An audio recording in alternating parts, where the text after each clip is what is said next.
Imagine stepping into a time machine. Not to change history, but to truly see it, unvarnished. What happens when the astonishing truth of a life, a life so monumental it kind of defies easy categorization, is deliberately, maybe systematically reduced? Right, simplified. Yeah, simplified, sometimes even erased, just to fit a more comfortable, more palatable story.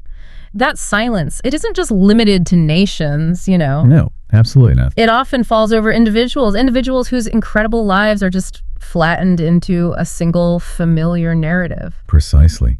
And, well, that brings us directly to our deep dive today. The astonishing, often misunderstood life of Harriet Tubman. Ah, yes. Most of us know her as Moses, right? The brave conductor of the Underground Railroad, guiding her people to freedom. That's the image everyone knows. But that familiar image, while it's powerful, it barely scratches the surface of who she truly was. It's really time to peel back those layers. To understand the full, complex, and frankly astounding reality of Harriet Tubman, not just a conductor, but a strategic genius, a military leader, and get this, a master spy. A master spy. See, already that's not the usual story. Not at all. And our sources today, they really allow us to unveil the unabridged truth of her extraordinary life. Okay, let's really unpack this then, because her story begins in a world that, well, quite literally, preferred she didn't exist as a fully recognized human being. Exactly. Harriet Tubman was born Araminta Minty Ross, probably around 1822, in Dorchester County, Maryland. Right. From the moment she entered the world, she was considered chattel, property, denied any inherent personhood. And if you try to imagine the daily psychological terror of slavery, you just cannot overstate the constant pervasive fear that hung over every enslaved family. That terror of separation. Exactly, the terror of separation. And that fear wasn't just, an abstract concept for her. It was a brutal, lived reality.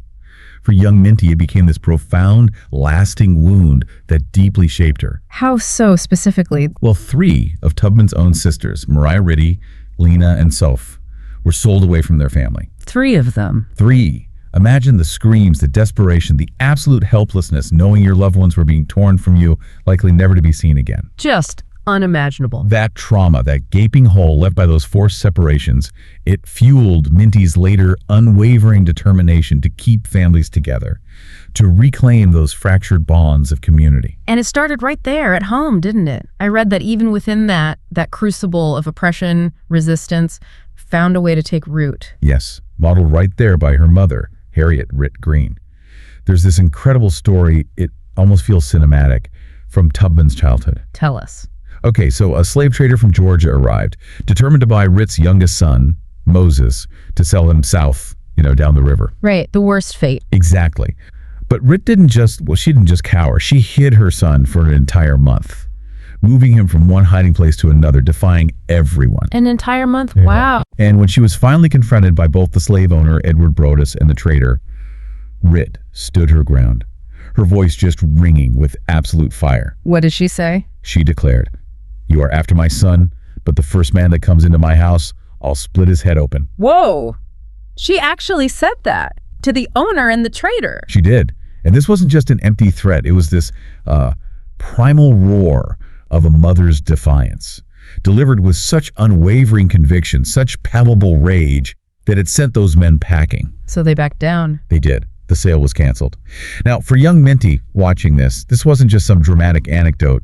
It was a living, breathing lesson in resistance. Yeah, powerful. It taught her that defiance, though incredibly dangerous, was absolutely possible. This act of courage by her mother wasn't just a moment. It was like a family legacy learned and shared.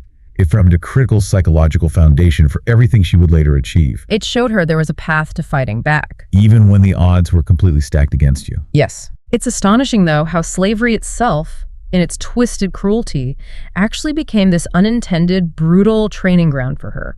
It really is. She endured savage beatings from as young as 5 or 6 years old. So young. Which paradoxically forced her to adapt. She learned these early physical resistance tactics, like wearing multiple layers of clothing just to cushion the blows from the whip. Resourceful even then. And she was forced into grueling labor, nursing infants when she was barely more than an infant herself, often starving, and then tasks like trapping muskrats in freezing swamps. Horrible conditions. Horrible. These tasks were meant to exploit her, to drain her spirit and body. But in this profound irony, they inadvertently equipped her with essential survival and navigation skills. Right, the very skills she'd need later. It's truly a testament to her resilience. By forcing her to work in these harsh natural environments, her enslavers unknowingly gave her the very tools she would later use to dismantle their system. So she learned the land. Intimately. She learned to traverse dense forests, understanding the subtle signs of different tree species, what they offered. She navigated treacherous creeks. She understood the vast, complex swamps of Maryland's eastern shore. Knowledge that would be invaluable. Absolutely invaluable for evasion later on. She identified edible plants, learned to interpret animal calls as warnings, and crucially, she learned to navigate by the night sky, using the North Star as her unwavering guide. The very landscape that was meant to confine her became her greatest ally and weapon. It became a map etched into her memory. And then there's the pivotal event of her youth, the one that really changed everything, didn't it? In a deeply profound way. The head injury, yes. As a teenager, she intervened in a confrontation, right? Stepping between a slave overseer and a runaway man, trying to protect him. That's right. And that overseer, furious, threw a 2-pound metal weight aiming for the runaway man, but it struck Tubman's head instead. Oh my God, a 2-pound weight. Yes. That blow broke my skull, as she later recounted with this stark simplicity. She was left unconscious for 2 days, just abandoned without any medical care whatsoever. Unbelievable cruelty. It was a severe injury, and it left her with devastating, lifelong consequences. Intense headaches that would plague her for the rest of her life. Debilitating seizures. Seizures, too. Yes, and a condition called hypersomnia, which caused her to suddenly, uncontrollably fall into a deep sleep. Sometimes right in the middle of a conversation or a critical activity. Imagine how dangerous that could be, especially later. Exactly. Imagine the vulnerability, the physical pain, the disorientation she must have endured constantly. But this physical trauma, it led to something far more profound than just physical suffering, didn't it? It sparked this deep spiritual and ideological transformation. That's the crucial part. After the injury, she began experiencing these vivid dreams and visions. And she truly believed they were direct divine communications from God. Not just belief in God, but No, it was more intimate, a deeply personal connection, almost a coexistence, you could say. She was convinced God spoke directly to her, guiding her every action, guaranteeing her safety, telling her exactly where to go and what to do. that level of conviction must have been incredibly powerful. Oh, it gave her extraordinary determination, an unshakable inner compass, and crucially, a charisma that was absolutely essential for convincing others to literally entrust their lives to her. And this experience also solidified a kind of radical ideological shift for her. Definitely. She completely rejected the passive Christianity often preached by white evangelists, the kind that encouraged obedience and subservience among enslaved people, twisting scripture to justify their bondage. Right, the obey your master's interpretation. Exactly. Instead, she found her guidance in the Old Testament and these powerful stories of liberation, particularly Moses leading his people to freedom from oppression. So she saw her own struggle in those biblical terms. Yes, as a sacred war against evil, against the very institution of slavery itself. And what's fascinating here, whether these visions were, neurological manifestations of her injury or genuine divine communications. Right, we can't know for sure. We can't, but they functioned as a unique and invaluable form of intelligence for her. They reinforced her decisions, gave her this absolute certainty in deadly situations, and imbued her with an aura of power, almost a mystical authority. Which inspired that trust you mentioned. Unconditional trust. That supernatural aspect, which is often romanticized, was, in essence, a powerful, practical leadership tool. It forged her into this visionary leader with an urgent, sacred mission. If you've never heard this version of history before, you're not alone. These stories, these crucial layers of truth, they were buried for generations. But if you believe the truth deserves to be heard, if you feel the weight of what's been hidden, then we invite you to help us bring it back to life. Subscribe to Tales of Black, turn on the notification bell, and leave a comment. Let the silence end with you. So that deep conviction, forged in the crucible of her youth, and then solidified by those profound spiritual experiences, it really propelled her forward, didn't it? Absolutely. And in 1849, a seismic event occurred that became the direct catalyst for her own escape. What happened? The death of her owner, Edward Broadus. Right. This meant certain sail to the deep south. which was seen as even worse. Much worse. A far harsher form of slavery, a place where the hope of family reunification was virtually non-existent. So she faced this impossible choice. Stay and face inevitable separation and deeper bondage, or risk everything for freedom. She chose freedom. She chose freedom. But her initial escape attempt, well, it wasn't entirely successful. She planned it with her two brothers, Ben and Henry. But as they neared the Maryland-Delaware border, fear just overwhelmed them. The risks were immense capture meant brutal punishment, maybe even death. Understandable fear. Completely. They faltered. They turned back, forcing Tubman to return as well. Oh, she had to go back with them. She did. But she wasn't discouraged for long. Within weeks, her resolve hardened even further, and she made a second attempt. This time alone? This time alone. She journeyed nearly 90 miles, mostly by foot, through incredibly hostile slave territory, navigating by instinct in the North Star, until she finally reached Philadelphia, Pennsylvania, a free state. And that moment, crossing that invisible line into freedom, I mean, can you even imagine? It was utterly transformative. And she described it with this almost poetic clarity. She said, "When I found I'd crossed that line, I looked at my hands to see if I was the same person. There was such a glory over everything, and I felt like I was in heaven." Wow, heaven. But that euphoria, that feeling of heaven, it quickly gave way to this profound, almost devastating realization. What was that? Her personal freedom in isolation felt incomplete, hollow almost. She articulated this painful truth. I was a stranger in a strange land. My father, my mother, my brothers and my sisters and my friends were in Maryland. But I was free, and they should be free. So her freedom wasn't enough if they weren't free too. Exactly. That realization that her freedom was not just a personal state, but a collective one, that became the singular driving philosophy of her entire life. Her own safety, her own newfound liberation, was secondary to the integrity and freedom of her family and her community. She couldn't enjoy it alone. She couldn't. This core principle fueled her extraordinary, almost unimaginable decision to risk her newly won freedom time and time again, to return to slave territory and lead others to liberation. That takes incredible courage to go back into danger willingly. It wasn't a decision made lightly. It was driven by this deep principle that shapes every single action she took on the Underground Railroad, and later, as we'll see, as a key operative in the Civil War. It's the ultimate embodiment of courage rooted in empathy. And for the next decade, from 1849 to 1860, she did become that legendary Moses of her people, didn't she? Leading them along the perilous routes of the Underground Railroad. She did, but it's so important to stress, it wasn't magic, and it wasn't simply bravery, although she had that in spades. Right. It was meticulous planning, extraordinary courage, yes, but also some of the most sophisticated covert operations imaginable. She truly mastered the art of liberation. How did she do it? What were the pillars of her success? Well, firstly, she built and relied on an incredibly trustworthy network. Both black and white abolitionists, what we might call station masters and conductors. This is a support system. Crucial. These individuals provided safe houses, hiding places in Quaker homes, hidden rooms in Barnes food, and vital intelligence about slave catchers and patrols. This network was her absolute lifeline. Okay, so the network was key. What else? Secondly, her navigational prowess was just unmatched. She moved almost exclusively at night, using the North Star and her extensive, intimate knowledge of the natural world for navigation. That knowledge she gained as a child. Exactly. She knew how to evade patrols, how to find hidden trails through swamps, even how to walk through streams to mask their scent from tracking dogs. Smart, very smart. Incredibly. And third, she employed innovative coded communication, often using songs as encrypted messages. Songs? Like, how did that work? Imagine the subtle power of it. One tune, maybe whistled softly in the night, might signal that it was safe to proceed. Another melody could warn of danger ahead, prompting her group to hide immediately, just melt into the dense foliage. That's brilliant, using something seemingly innocent as a signal. Absolutely.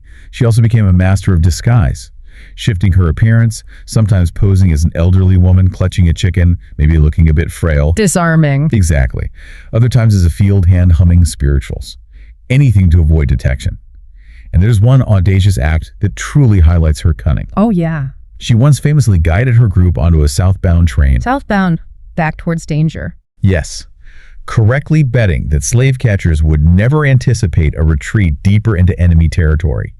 It was pure strategic deception, exploiting the enemy's assumptions against them. That's incredible foresight. And our operational discipline was just unmatched.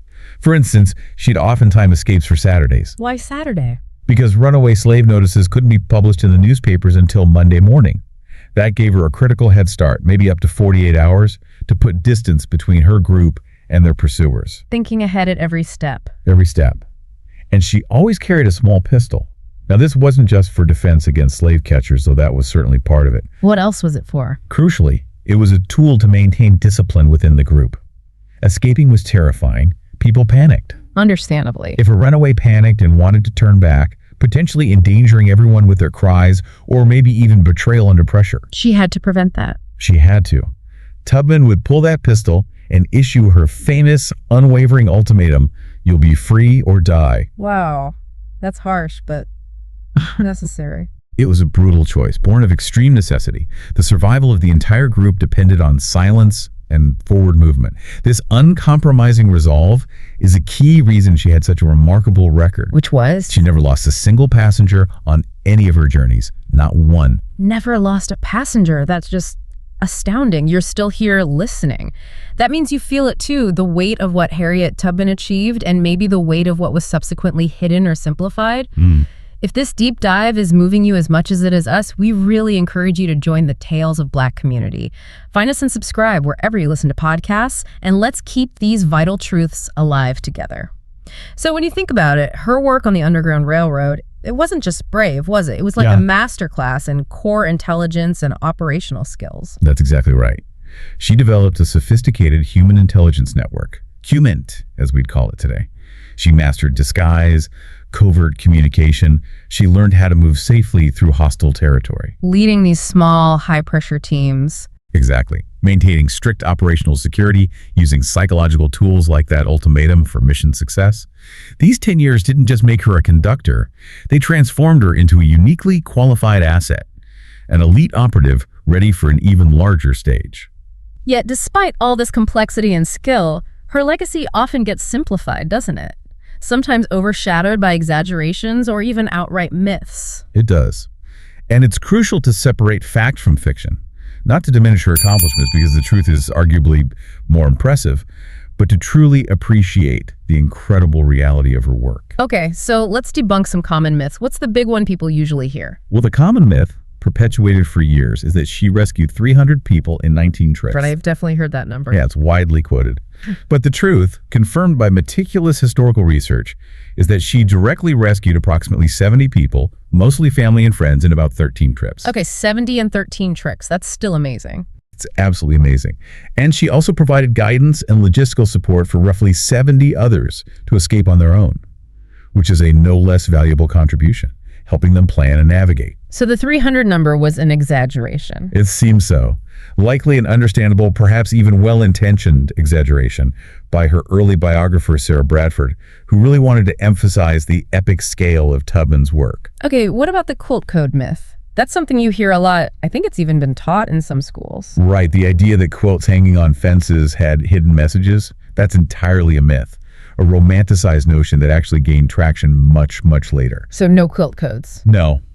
Harriet Tubman did not use quilt codes. Her methods relied on direct communication, those coded songs we discussed, letters written by others who were literate for her, and her extensive, intimate knowledge of the landscape and the specific conditions of the escape routes. Got it. Another myth. That she rescued people from all over the South, like deep into Alabama or Mississippi. Yeah, that she was everywhere. But that's not true either. She operated almost exclusively in eastern Maryland, the area she knew intimately from childhood.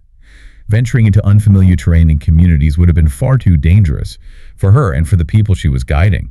Her success relied heavily on familiarity and those trusted networks she built there. Makes sense. And the bounty, the huge reward for her capture. Ah, yes, the most dramatic myth, often quoted in popular culture, that there was a $40,000 bounty for her capture.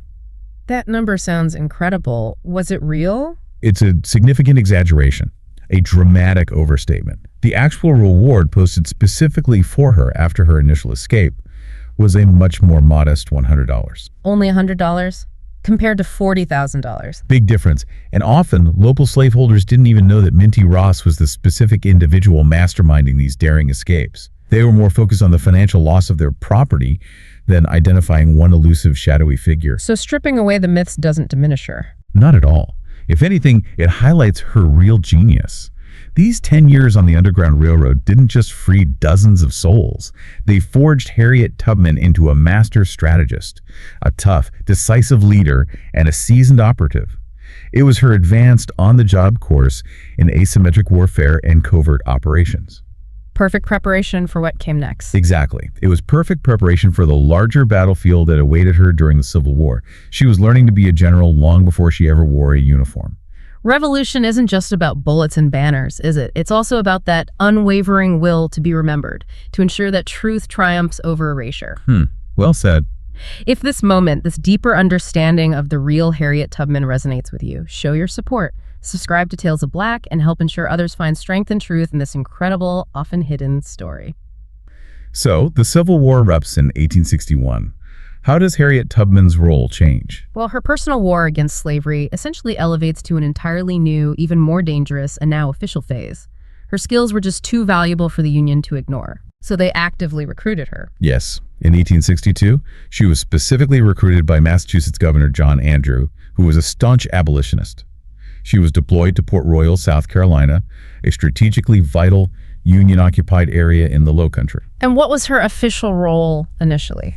Ostensibly, her official role was as a nurse and a cook, serving the black soldiers in the newly formed United States colored troops, and also the thousands of newly freed enslaved people who were flooding into Union camps seeking refuge. And she was good at that too, wasn't she? The nursing. Incredibly resourceful, she drew upon generations of knowledge of herbal remedies and traditional medicine. She used these skills to treat soldiers suffering horribly from dysentery, smallpox, and other diseases that were actually ravaging the camps far more effectively than Confederate bullets were. So her work as a healer was genuine and vital. Absolutely. A testament to her compassion. But crucially, it also served as an ingenious cover for her true mission. A cover? How so? Well, this nurse role was socially acceptable for women at the time, particularly black women.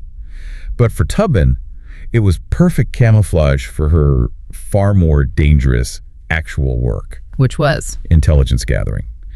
Her status as a black woman, moving freely between camps, caring for the sick, interacting intimately with the local Gullah-speaking population, many of whom had just escaped from nearby plantations, rendered her almost invisible to Confederate sympathizers. And maybe even to some Union officers. Even to many white Union officers who might underestimate her capabilities based on her race and gender.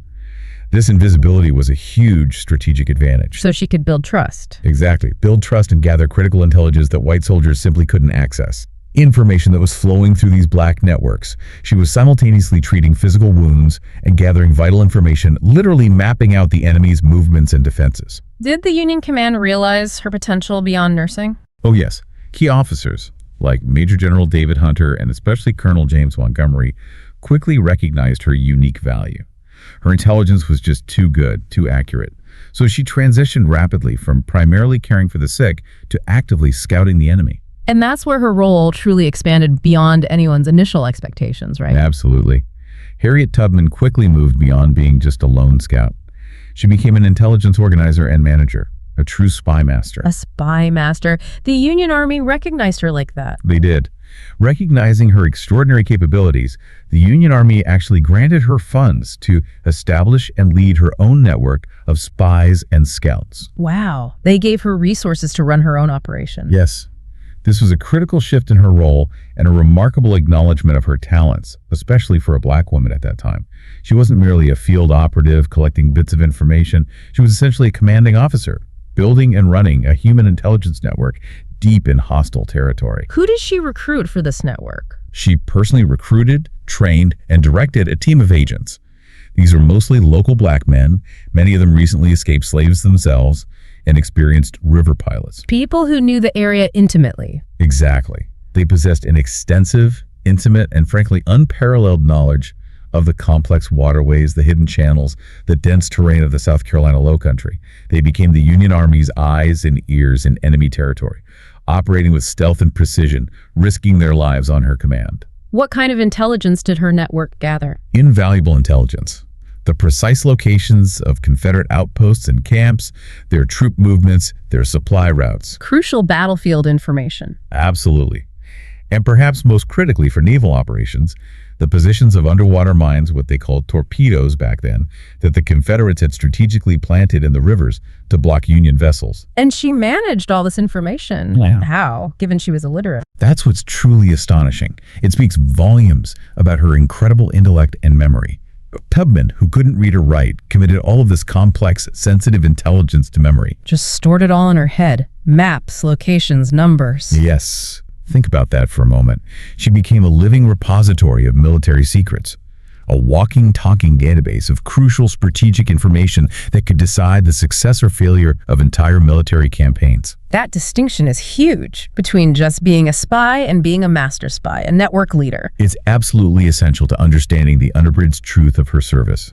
She wasn't just someone who helped the Union war effort. She was a leader and a strategist, applying the skills she'd honed on the Underground Railroad on a much larger formal military scale.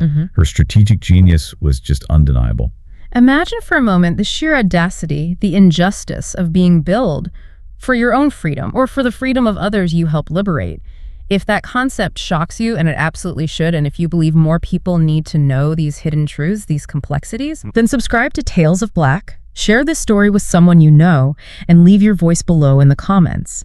These vital truths truly live only when we speak them aloud and share them. In the absolute zenith of Harriet Tubman's military career, I mean, really the culmination of all her skills, and frankly, one of the most astonishing, audacious acts in U.S. military history, unfolded on June 1st and 2nd, 1863. What happened then? She planned and co-led an armed raid along the Combahee River in South Carolina. And this was not some small-scale clandestine operation. This was a strategic military offensive. Planned and co-led by her. Yes. She collaborated directly with Colonel James Montgomery and his 2nd South Carolina Volunteer Regiment, a formidable all-black unit, many of whose members likely knew or trusted Tubman. And this is where her intelligence work really came into play, wasn't it? Critically, Tubman personally guided 3 Union gunboats, the John Adams, the Harriet A. Weed, and the Sentinel, through the treacherous, winding, and remember heavily mined waters of the Combahee River. Using the intel her network gathered on those torpedoes? Exactly. Without her precise knowledge of those underwater mine locations, gathered by her dedicated intelligence network, the raid would almost certainly have been a disaster. The ships could have been sunk before they even reached their targets. So what was the objective of the raid once they got up the river? As the gunboats penetrated deep into enemy territory, they launched a series of devastating attacks. They destroyed numerous rice plantations, which were the economic backbone of the Confederate war effort in that region. They burned buildings, storehouses, and destroyed millions of dollars worth of Confederate property and vital supplies. A major economic blow. Huge. But the objective was brilliantly dual. Beyond the destruction, the Union ship whistles, echoing across the riverbanks, acted as this powerful, unmistakable signal of freedom. A call to the enslaved people on the plantations. Precisely. You can picture the scene chaotic, maybe terrifying, but also joyous. Hundreds of enslaved men, women, and children, hearing the sounds of the Union ships and the gunfire, abandon their forced labor in the fields and just rush toward the waiting vessels. Many had probably already been alerted by Tubman's network that freedom might be coming up that river. So it was a liberation as well as a military strike. Absolutely. The raid was an overwhelming success, achieving multiple critical goals simultaneously. It crippled the region's plantation economy, delivering a significant blow to the Confederate war effort. And at the same time, it liberated over 700 enslaved people in a single day. Over 700 people freed in one operation. Led by her guidance. This action cemented Harriet Tubman's place in history as the first woman in U.S. history to plan and lead an armed military operation. That's a fact that needs to be emphasized way more. First woman. Military operation. Absolutely. And it wasn't just a rescue mission dressed up as military action. It was a strategically planned and executed military campaign with complex, layered objectives. Can you break those down? Sure.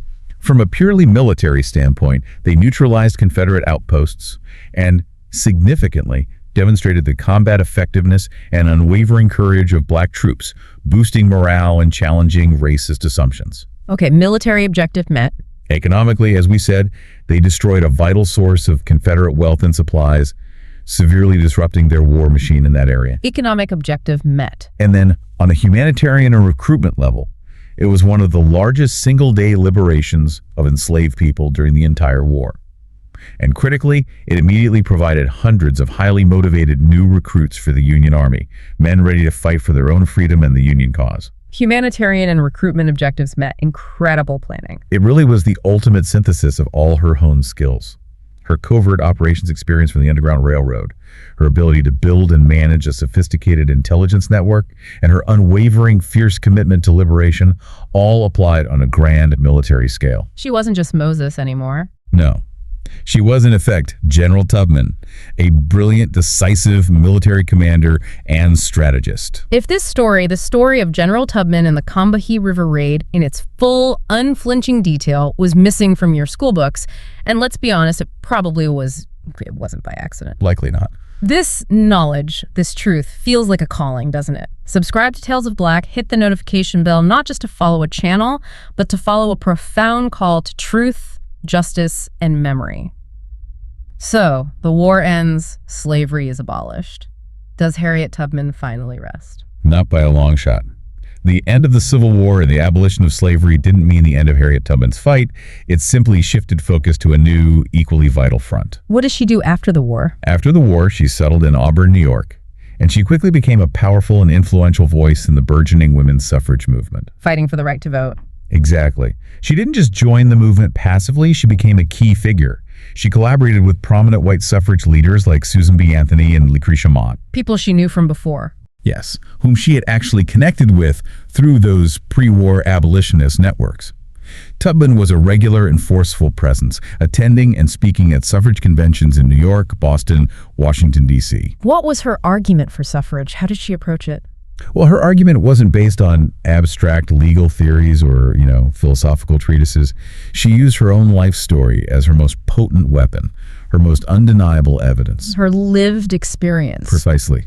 She recounted her harrowing experiences as an enslaved person, her daring journeys as a conductor, her selfless service as a nurse, her invaluable role as a spy, and her strategic leadership as a military commander. Laying it all out. Her argument was simple, direct, and utterly undeniable.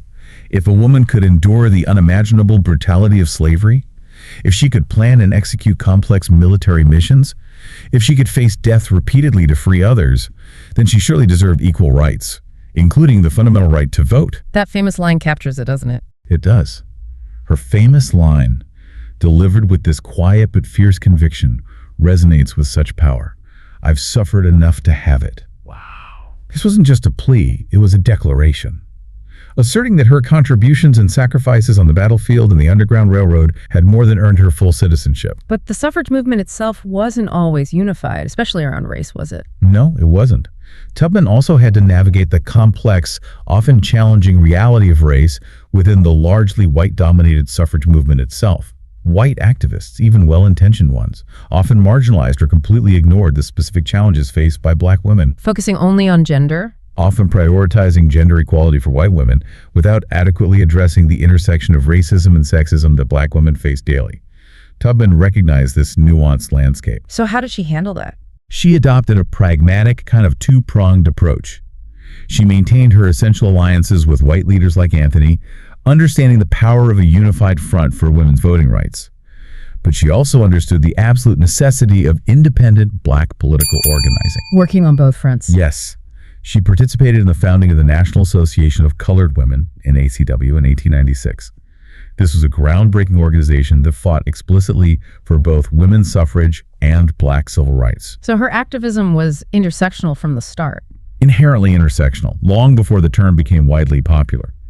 She intuitively understood that as a black woman, her struggle for rights was inseparable from the fight against both racism and sexism. She pursued this comprehensive vision of equality for all, with the same courage, determination, and strategic foresight that had defined her entire extraordinary life. This isn't just a history lesson, it's really a chance to actively reclaim and preserve truth, isn't it? I think so. Subscribe to Tales of Black, leave a comment, and be a vital part of the generation that absolutely refuses to forget these pivotal moments and these incredible figures in history. And perhaps the most glaring, the most tangible evidence of how Harriet Tubman's, supernatural life, as we've called it, was deliberately reduced in history. Yes. It can be found in her over 30-year struggle to receive a proper military pension for her profound Civil War contributions. 30 years. She had to fight for that long. Over 30 years. And this wasn't some minor bureaucratic oversight, nor was it because there was a lack of evidence of her service. That's crucial. So people knew what she'd done, high-ranking people. Absolutely. Her claim was supported by high-ranking officials, including Secretary of State William Seward, who knew her personally and praised her as a rare and high-minded, truthful woman. He wrote letters on her behalf. Yet she still struggled. Why? Bureaucratic inertia, certainly, but deeply infused with the pervasive racial and gender biases of the era. The system consistently refused to fully acknowledge her service, her sacrifices, or her strategic genius. So when did she finally get any pension? In 1890, after literally decades of tireless effort by her and her supporters, she finally received a pension. A paltry $8 a month. $8 after all that service. Oh, real dollars. But here's the demeaning, infuriating condition. She received it not for her own invaluable service as a soldier, spy, or nurse. But how then? But only as the widow of her second husband, Nelson Davis, who was a Union veteran. Oh, come on. So they only recognized her as a dependent. Exactly. Her official recognition was thus confined to a dependent, secondary role, completely denying her individual agency and her monumental contributions to the Union victory. That's just insulting. Did it ever get better? The struggle reached its painful climax in 1899. A House bill, H.R. 4982, was introduced specifically to increase her pension to a slightly more appropriate $25 a month. And importantly, this bill explicitly recognized her service as a nurse in the United States Army. Okay, so recognition as a nurse, at least. The House of Representatives, after much debate, actually passed it, acknowledging at least part of her direct service. Good, so the Senate. But when it went to the Senate, it was blocked. The Senate Pension Committee, in its official report number 1619, if you want to look it up summarily, dismissed her claim. They referred dismissively to her alleged services. Alleged, after testimony from generals and politicians. Alleged services. And concluded there was no valid reason for this claimant receiving a $25 pension per month as a nurse. The Senate then amended the bill, removing all mention of Tubman's own service, and granted her the increased pension only as a widow. Still only as a widow. Unbelievable. They actively erased her contribution from the official record attached to her pension. That's exactly what happened. This pension fight wasn't merely a financial matter. It was a deliberate, legal act of historical erasure, played out on the highest stages of government. The official documents provide undeniable proof. Proof that it wasn't just forgetting. Proof that the reduction of her legacy was not passive forgetting or some innocent oversight. It was a deliberate, official, and political act. Congress, particularly the Senate, had irrefutable evidence of her extraordinary service, her scouting, her leadership in the raid, her intelligence work, but they chose to disregard it. Why? Because she was a black woman. By refusing to recognize her as a scout, commander, and operative, they formally and legally codified a diminished version of her legacy. They reinforced a public memory that was much more comfortable with a gentle, caring Moses than with a brilliant, decisive military intelligence operative who outwitted Confederate forces. It took a long time for any correction, didn't it? A very long time. It wasn't until 2002, nearly 90 years after her death, that Senate Resolution 111 posthumously declared it was the sense of Congress that Tubman should have been paid a pension for her service as a nurse and scout. Should have been. A rather weak acknowledgement after all that time. A painful, long-delayed acknowledgement that just underscores the depth and the deliberateness of the original injustice. So let's try to synthesize this. Why? Why was such an extraordinary life, filled with such profound and diverse accomplishments, so systematically simplified, reduced into this singular, often incomplete narrative? It's complex, obviously. But the answer lies in multiple layers of deep-seated American societal biases that stretched across generations. Okay, what's the first layer? First, as we discussed earlier, Tubman was illiterate. This meant her story, initially, had to be told and interpreted by others. Her first major biographer, Sarah Bradford, while incredibly well-intentioned and absolutely instrumental in preserving much of Tubman's story. She wrote the book that made her famous, right? Yes. But she did exaggerate certain aspects, like the number of people rescued on the Underground Railroad. And arguably, she minimized or completely omitted others, particularly her crucial and often, let's face it, unfeminine military role. Those narratives, partly true, partly fictionalized, became the widely accepted versions, shaping public understanding for decades. Okay, so the way the story was first told mattered. What else? Then, Over time, public memory itself, shaped by the prevailing racial and gender prejudices of the late 19th and 20th centuries, naturally gravitated towards and clung to the more acceptable, more feminine role. Like the conductor and the nurse. Exactly. The Moses image is biblical, it feels maternal, leading her people to safety. It was powerful, inspirational, yes, but it was also less threatening to the established social norms. Similarly, the image of a nurse caring selflessly for wounded soldiers neatly aligned with traditional expectations of women's wartime roles. It was easier for people to digest. But her military genius, that didn't fit the mold. Not at all. In stark contrast, her military genius, her necessary ruthlessness, remember the pistol, her proven ability to command men in battle, her strategic brilliance as a master spy that was simply too challenging for the era's ingrained assumptions about black people and about women. Acknowledging that reality would have meant confronting some uncomfortable truths. Deeply uncomfortable truths. Acknowledging Tubman as a military leader, a commander, an operative, meant confronting the fact that a black woman, a former slave, could not only equal but often outwit and outperform many educated white men in the demanding art of warfare and intelligence. This was a truth many in society, then and later, were simply unwilling or unable to accept or integrate into their worldview. There's also the idea of her becoming more of an icon than a person. Yes, the historian Milton Surnett made that point very incisively. The icon of Harriet Tubman often overshadowed the historical person. Different groups throughout history used her powerful image for their own purposes. Abolitionists saw Moses, suffragists saw a testament to women's strength and endurance, civil rights activists saw a symbol of defiant resistance. All valid interpretations, But in becoming this powerful, often sanitized symbol, the specific, gritty, and often unfeminine details of her full life, the spycraft, the military command, the hard choices were smoothed away. They were deemed inconvenient or perhaps just too revolutionary for the prevailing narrative people wanted or needed her to represent. So this reduction, it wasn't really an accident of history. No, it was a product of a society grappling, often quite unsuccessfully, to reconcile her incredible, undeniable achievements with its own deeply ingrained prejudices about race and gender. And the whole purpose of this deep dive, really, has been to try and reverse that reduction, to restore the full, complex, and truly astounding reality of Harriet Tubman to its rightful place in our collective memory. You've just heard a story the world actively tried to bury, a truth painstakingly brought back from the depths of forgotten history. If it awakens something in you, please don't let that feeling fade away. Subscribe to Tales of Black, ring the notification bell, and share your voice, your thoughts in the comments. Because memory, true memory, does not survive unless someone chooses to carry it forward. You know, Harriet Tubman's life, when you look at it in its unabridged, fully realized form, it offers such profound insights. Insights into courage, obviously, but also into leadership and into the multifaceted, ingenious nature of resistance against deeply entrenched injustice. It's so much more than just running away. Oh, absolutely. She wasn't just a beacon of hope, a symbol of freedom, though she was certainly that. She was also a highly skilled operative, a military strategist of the highest order, and a master of human intelligence. And understanding how parts of her story were deliberately suppressed or simplified, that tells us something too, doesn't it? It reflects this deep societal discomfort, maybe even today, with empowering narratives of Black women in positions of real strategic power. It really does. Recognizing this complexity challenges our own preconceived notions about history, about leadership, and frankly, about who gets to be defined as a hero. It should make you wonder, shouldn't it?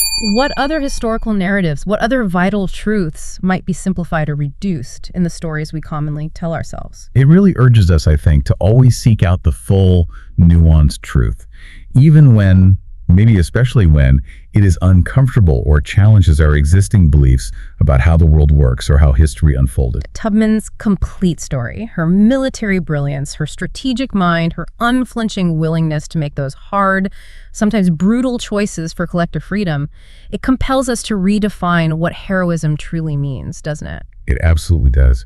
It reminds us that courage isn't always quiet or comforting. Sometimes it has to be fierce, calculated, maybe even seemingly ruthless when necessity demands it for a greater, more just good. So the final thought maybe is, what lessons can her strategic cunning, her network building, her unwavering resolve teach us today about overcoming the challenges we face in our own lives, in our own society? How can we learn from her ability to see the full picture, the complex reality, and still act with such unwavering conviction for a greater, more just future? That's the question she leaves us with. This story isn't over. Subscribe to carry it forward.